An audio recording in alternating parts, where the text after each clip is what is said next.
I just wanted to do an update video about my orchids. I have a variety of phalaenopsis orchids in different colors, and I had them all in individual um,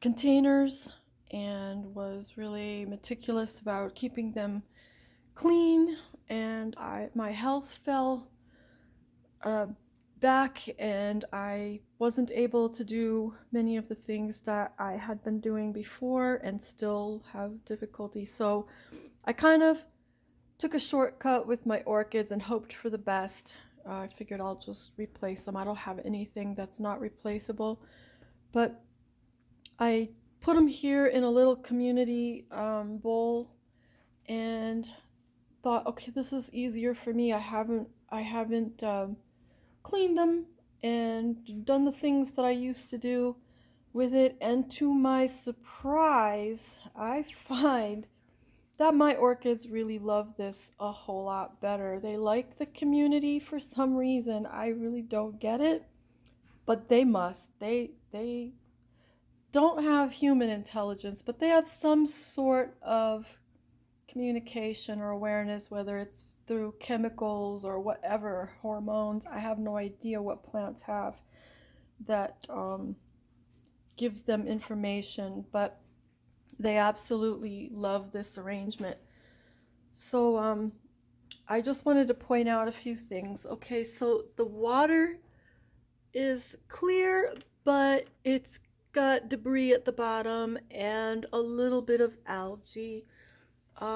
There are a lot of dry roots as well as, what appears to be really healthy, juicy roots.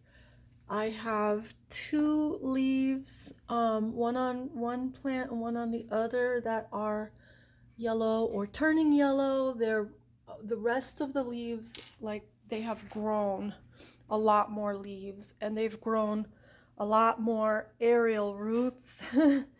And they don't really rely on all of their root system to suck up the water. They just seem to have like favorite roots that do it. And the rest, some of them are even like green at the bottom and withered at the top, if you notice. They look pretty awful, the parts that are not in the water, but as soon as they're down into the water, they're nice and green. So they aren't dead when they look withered. There is a core inside of the root that, is covered by a little fluffy substance, like what's on the aerial roots. And that is what absorbs the water to hold it. But it's that core piece that goes inside of those, and it looks like a cord or a little string. That is, grab it. This is what actually drinks the water. So if you lose the outer portion, don't worry, and don't clip it off. Just clean off the the whatever falls off of the core root. Just It's one. let it fall off. Take it off, remove it if it's black damaged or really unhealthy. If it comes off easily, then remove it. If not, leave it alone. I'm telling you. So I didn't cut back my stems, okay? I've made the mistake of cutting back my stems the first plant I ever got, and because it was, oh, it's recommended, Well, look, they grow back. They go to brown and they turn green again. Here's an example. This one is a reddish, but look, it looks so red, and yet when you come over here, it's got brand new buds. Brand new, like gorgeous buds. Try to get the camera to focus on it. See? And you don't want to lose that.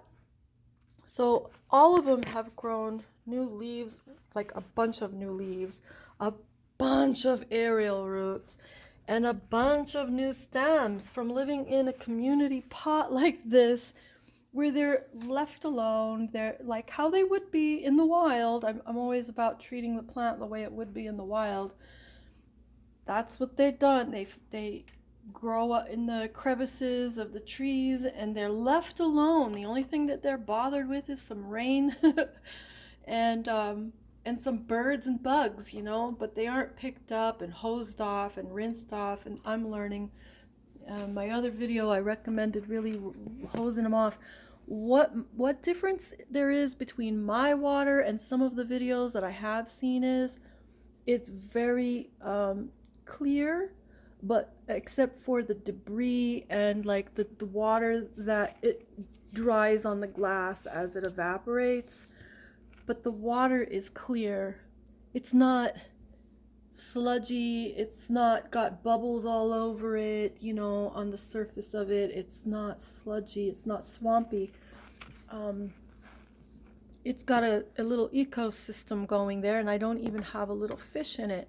But if I did, it'd probably be like a real survivor because it's good. I still follow the one thing where I don't let the water rise up to the butt of the plant, which is the very bottom of its base. So when you find that little pointy bottom of its base, I don't let them sit in water there. I've heard that gives root rot, and I've never done it, and so I've never had a problem with my plants. Not root rot, but plant rot. I've never had a problem with them doing it, you know, getting that problem.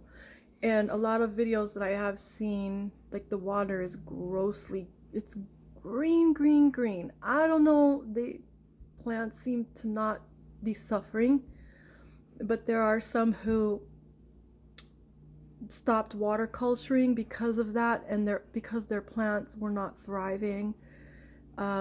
I think the algae is a problem. If it covers the roots too much, they can't breathe. So I put mine in a low light location. There are some algae at the bottom, and there is a slight bit on roots. They've been in here probably like close to 6 months and have it has not progressed. The algae just has not progressed.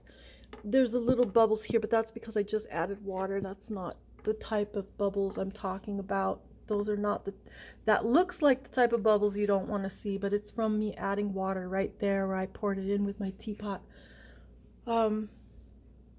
Anyway, you know, I will remove the yellow leaves because they are not thriving and they still require nutrient from the rest of the plant. I have one that's kind of semi, but I believe it's starting to go, so I'm gonna take that one off also.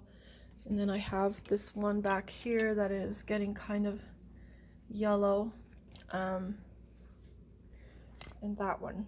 So that's about it. I'll do another update.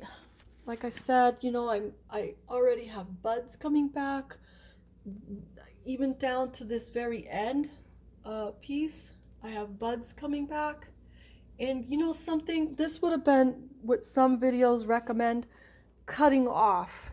There's a thing, it's called wick. When the stem is still green on the inside, and it doesn't snap dry. You know, if it bends or it kind of folds or snaps a little, but it's still hanging on. That's wick. And you don't, if it's green in there, you don't want to fool with it. And even if it's not completely green inside and it's still not completely dried out, I have seen time and time again where my orchids come back on the same stem. I accidentally broke a couple, so there aren't a couple here, but look at these guys. Like, they just want to live so bad. I have so many little things, you know. I wish I would get keikis, but I haven't really pressed forward to try anything to get that. But look, all the way down to the nub, it is coming back with buds. So don't take your stems off. Like, appreciate the entire plant, you know. Don't, try to be a florist so much. You know, if you love orchids, just let them be natural. This is one of the greatest things I've discovered. I have found, especially, I don't know, I haven't really dabbled in the other types of orchids, but the phalaenopsis orchids are the most hardy, forgiving, resilient plants. I've taken them out to clean them in the past, and I have accidentally left them out like overnight, and I know that doesn't hurt them or anything because they actually like that, but just the fact that I'm a forgetful person, and by reasons why that I actually cannot help. For anybody with disabilities, I mean, likes plants, this is a really good, and you know, it won't let you down. These won't let you down. If you really can't care for a plant, but you want a really beautiful one, these really can't let you down. I would suggest starting with a really good clean bowl before you fill it, and you know, if it gets foul, then get rid of the water.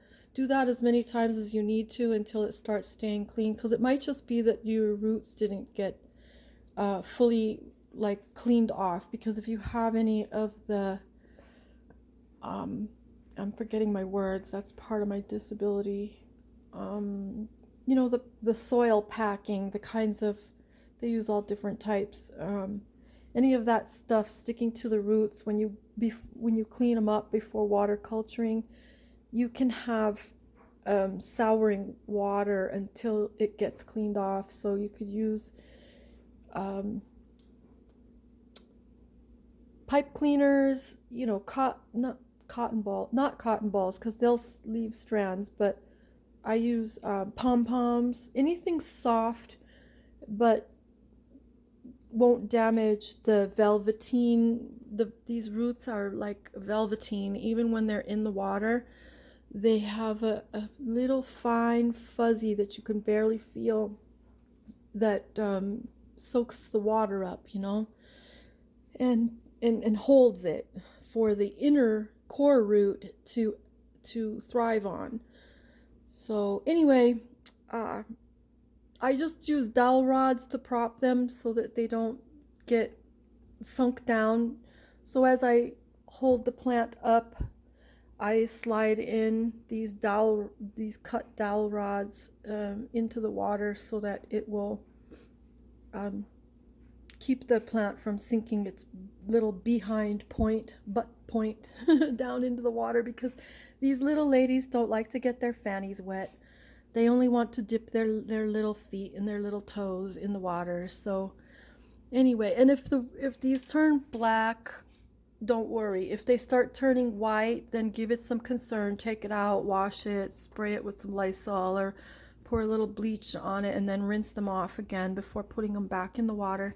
Those chemicals won't harm your plants, even if you don't rinse them off very well, but you should rinse them at least.